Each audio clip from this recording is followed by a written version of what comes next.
Ito ang legit. Nak, namasko ka, di ba? Magkano pa maskuhan mo?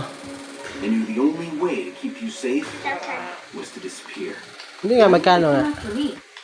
Madami. Na, kanino?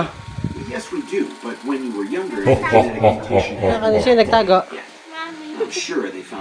Na, kay mami, tinago. Ikaw, ate Shen. Namasko ka, di ba? Maday ka na pamaskuhan.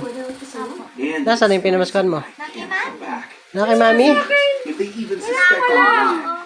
Tinatago nyo kay mami?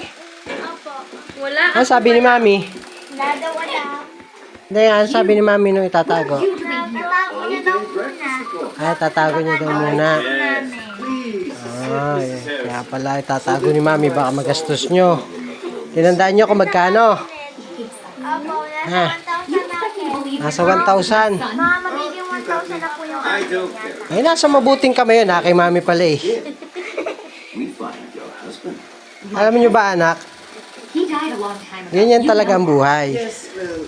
Mami talaga nagtatago ng pinamaskuhan. Pero hindi nila alam, yung pinakamalaking scam. Kami si Daddy ang iska.